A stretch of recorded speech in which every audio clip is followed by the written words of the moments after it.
দুর্গাপূজা প্যান্ডেল বা মেলায় ঘুরতে গেলে স্বাস্থ্যের দিকে খেয়াল রাখাটা জরুরি। চলুন দেখি কিছু সহজ টিপস। হাইজিন ও পরিচ্ছন্নতা।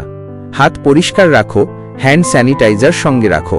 খাবার খাওয়ার আগে হাত ধো, বাইরে থেকে আসার পর বা খাবার ছোঁয়ার আগে। প্যাকেজড খাবার বা রপ্তানির খাবার বেছে নাও। রাস্তায় রান্না হওয়া খাবারে ব্যাকটেরিয়া বা ময়লা থাকার সম্ভাবনা বেশি। 2. খাবার নির্বাচন। ফ্রেশ এবং গরম খাবার খাও। স্টলগুলোতে রান্না কতটা তাজা তা লক্ষ্য করো। মিষ্টি বা তেলে ভাজা খাবার সীমিত খাও। অতিরিক্ত চিনি ও তেল হজমের সমস্যা বা গ্যাসের কারণ হতে পারে। ফল বা জুস খাওয়ার সময় কাটা বা ধোয়া পরিষ্কার হচ্ছে কিনা নিশ্চিত করো। 3. ভিড় এবং সামাজিক নিরাপত্তা। বেশি ভিড় এড়াও, বিশেষ করে ছোট শিশু বা বয়স্কদের সঙ্গে থাকলে। মুখে মাস্ক ব্যবহার করতে পারো, বিশেষ করে ঠান্ডা বা ধুলো জমে এমন এলাকার জায়গায়। নিজের জিনিসপত্র সচেতনভাবে বা সাবধানে রাখো। 4. জল এবং হাইড্রেশন।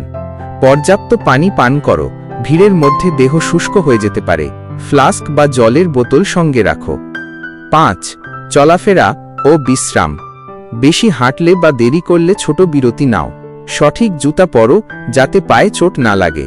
হালকা ও আরামদায়ক পোশাক পরো। এই সহজ টিপসগুলো মেনে চললে পুজোর প্যান্ডেল বা মেলায় ঘুরতে গেলে স্বাস্থ্য সুরক্ষা ও নীরবতা বজায় থাকবে। প্রতিদিন স্বাস্থ্য টিপস পেতে হলে চ্যানেলটিকে সাবস্ক্রাইব করে লাইক শেয়ার করতে ভুলবেন না। পুজোতে আনন্দ করুন, সুস্থ থাকুন। ভিডিওটা দেখার জন্য ধন্যবাদ।